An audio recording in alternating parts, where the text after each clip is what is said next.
Did you know that today in the United States, we will lose 132 people to suicide? Do you know how many men will lose today to suicide? 105. Our men are in crisis, and many are suffering in silence. My name is Linda Falasco, and I'm the host of Mending Piece by Piece podcast. I work as a mental health therapist, and I specialize in working with loss and grief and trauma. This, obviously, my line of work, but this has been heavier on my heart and my mind this week because we learned of the death of a professional golfer, Grayson Murray. He was a 30-year-old, like I said, professional golfer, and he died by suicide last week after withdrawing from a PGA tournament that he was in Texas. He's a man that many would look at and say, he had it all. He had everything going for him. What happened? What was going on? And probably wouldn't understand what was going on and how this happened. He won 2 PGA tours, one in 2017 and one earlier this year. Most professional golfers will never win 2 tours. So what happened? Guess what? Mental health does not discriminate. Mental illness does not discriminate. When a brain is wrapped up in thoughts of despair, in pain, thinking that they're not enough, having thoughts of being a failure, feeling like a burden, can't see the truth, can't see the world around them and the truth around them. Maybe one way that you might be able to understand is if you've ever been to a carnival or a fair and you've seen that, I think it's just House of Mirrors. Think about that House of Mirrors. You look and you see how your body's all distorted and you kind of can laugh and goofy and you know it's distorted. You know that those mirrors, that's not what you really look like. Well, this is how the brain of someone who is struggling with their mental health, that's how it sees things. The topic of mental health and suicide is important for all of us, not just me and the mental health professional. Suicide is a major public health concern, and we all need to be aware of it. 80% of all suicides are men. Men die by suicide approximately 4 times higher than women. Our middle-aged men, ages 45 to 64, and older men over the age of 85 have higher rates of suicide. That's one that most people don't recognize. When I tell people of that, they're like, really? People over 85? Yeah, they're the highest. It's the second leading cause of death among men aged 10 to 34.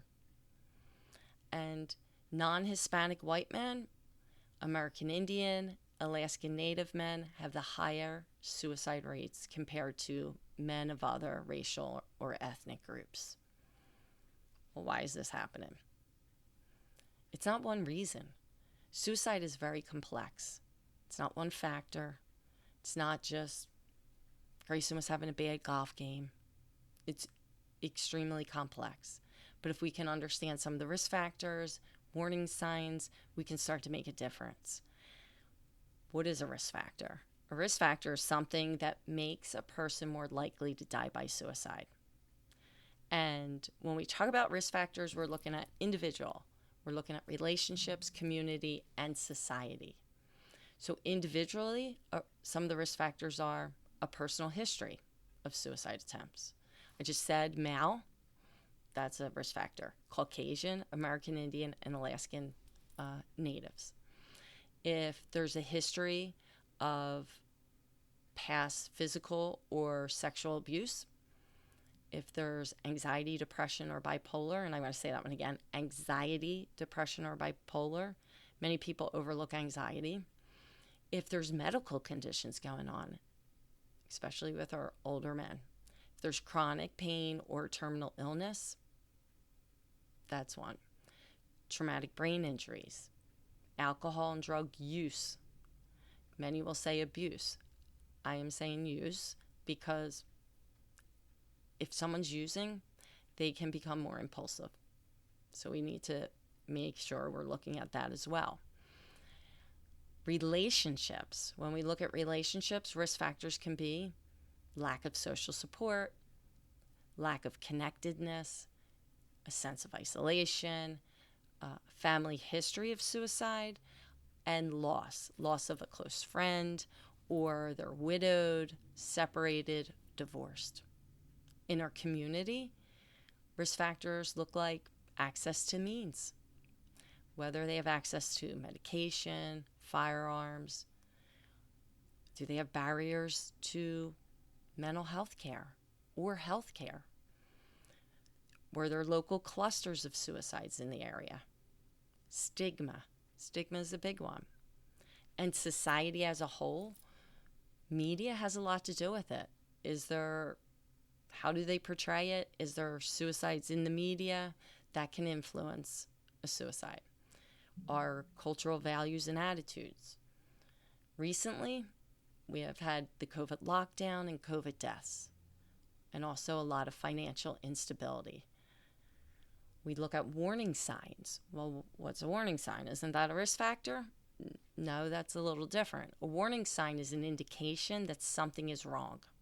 So risk factors are, it's somebody that's at risk, or what are we looking at? But the warning sign is stuff we can see and is kind of giving us an idea of like, hey, it's like that flashing red light, like you have to stop or else you might get in an accident. It's warning us. Someone's threatening to hurt themselves or kill themselves. It's a warning sign. Someone looking for ways to kill themselves, like they're looking for pills or gun, etc. Someone talking or writing about death, dying, or suicide. I know that one's hard, but it is a warning sign, and we need to ask more questions about that. Someone is feeling hopeless, and you hear hopeless statements. They might just say, I have no hope. Why bother? Life's better off without me. We hear a lot of those statements. People make them a lot, and they may not mean it, but we don't know, so sometimes we just have to ask. Other warning signs: increase anger or rage, increase drug use or alcohol use, withdrawing from family, friends, or activities, increased anxiety or agitation, or dramatic mood shift, either way, good or bad. They're just a few examples of risk factors. They're just a few examples of warning signs. But there's some of them. And the more that we understand it, the better we are going to be at helping one another. A lot of times, these can be overlooked in high-performing athletes or professionals. And thinking of athletes, they're of risk because of overtraining. There's so much pressure to succeed. They need to be perfect. They have high expectations, not just for themselves, but maybe the pressure is coming from outside, like from coaches or family. And that pressure to perform at a high level, especially if everybody's watching you, it really can grate on one's mind and one's mental health. Coming back from an injury is another one. Sometimes people have a lot of performance anxiety, and you don't, like, as a spectator, we might not know that. So we need to look at all of that for athletes. It's just such a high pressure environment, and athletes are definitely more susceptible to having stress and anxiety and mental health struggles. And knowing that 80% of all suicides in the U.S. are men athletes are not immune to that. But in general, with our men, we need to start asking ourselves what's going on. Why are we losing so many of our men to suicide? Maybe we ought to look at, how do we view mental illness? Let's really look at that. Spend a couple minutes and ask yourself, do I look at it as a weakness? How do I view depression and anxiety? Am I looking at it as it's a medical condition or a brain illness? Or am I saying they're just weak. They're not tough enough. How about suicide? How do you look at that? Is this something that you look at again as a weakness, or is this selfish? How does society in general look at men and their emotions? How do we look at men when they feel sad, when they feel anxious? How many have said to someone, "Man up, come on, boys don't cry," or something like that, or have heard that being said? This is something a majority of our children growing up in our society hear. They hear that. So young boys are hearing that at a very young age, and that develops into, I gotta be tough. I gotta man up. I can't cry. I'm not supposed to be depressed. It's really conflicting. All of a sudden, men aren't supposed to have emotions. But guess what? They do have emotions. They have the same emotions that I have. I shouldn't expect anything different from them. None of us should. Somewhere we began believing that sadness, anxiety, fear, loneliness, depression were only for women. Maybe we haven't said that, but guess what? By saying, man up, boys don't cry, toughen up, we're saying that. We're saying that they can't cry, that they shouldn't be sad, that they don't have fears. If you think I'm exaggerating, let me just give you a few examples of this kind of mindset that I have come encounter to in my counseling practice. Men sharing how their wives are saying, or I should say, wife, she's saying something's wrong with him because he's struggling with sadness, he's crying and feeling depressed after the loss of his mom, and telling him that he's weak. I've had a few families bringing younger boys into counseling and saying to them in sessions, come on, boys don't cry. You gotta be tough. Be like a man. That's not good. I've had numerous females share how they think their boyfriends or spouses are needy. They're too emotional. Or maybe they're clingy. I've heard that. My favorite, again, they're weak. When they're sharing with their girlfriends or with their wives thoughts of sadness, their worries, their fears, that's what they're hearing, and this is what the women are thinking. So women out there, we need to ask ourselves, what's our role? What's our role here? And how can we do better? I guess first we need to get comfortable with our men having feelings, know that that's normal. We need to allow space for them to talk. We need to allow space for them to express their feelings. And if we're uncomfortable with it, then we need to go get support, and we need to work on that. It's not their issue. Our uncomfortableness is not their issue. Maybe as women or men who are struggling need to look for other resources, how they can get some help. Two resources that I think are great for men understanding what they're going through and the women in their lives that are supporting them are, I don't want to talk about it, I think it's called Overcoming the Secret Legacy of Male Depression. And it's an older book by Terrence Real. That's one book, really good. The other book is newer, and it's called There's Coffee in the Fridge. And that is by James Francis. And it's talking about his journey going through anxiety and depression and suicide thoughts. So there are two resources that I would definitely pick up if you want to understand what your men are going through. And men, they are two good books for you to pick up if you're struggling, so that you can feel validated, that you could see that other people are going through this and there's hope. So what else can we do as a society? What can we do to safeguard people in the moment that are at risk? How can we support them when they're in crisis? Well, the National Action Alliance for Suicide Prevention and the 988 Suicide Crisis Lifeline, they suggest 5 steps. Ask them. Talk about it. Ask them how they're feeling. Ask if they are feeling suicidal. Talking about it and asking this will reduce them from taking their lives. It helps people when they're able to talk about it. A lot of people think when we talk about it, we're going to make people think about it. That's a myth. So we need to talk about it. We need to ask. We need to be really upfront about it. We need to help keep them safe. So how do we help someone be safe? So access. If we know that there's lethal means around, that's an important part of suicide prevention. So that's getting rid of guns, locking them up.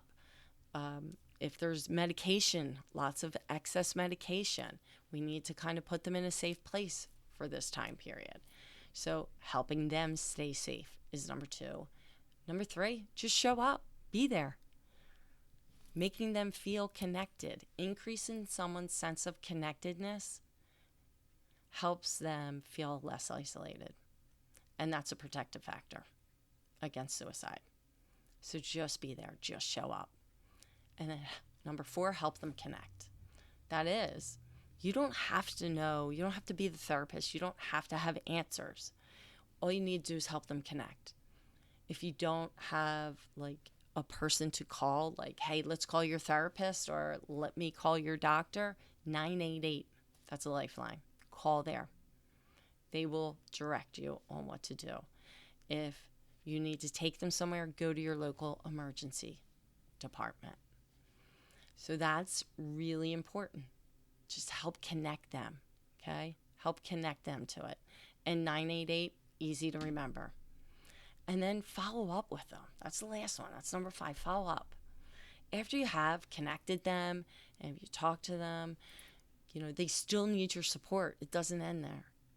So being able to connect and follow up with them and reach out really does show, and there's evidence that's shown that it helps reduce people's risk for suicide.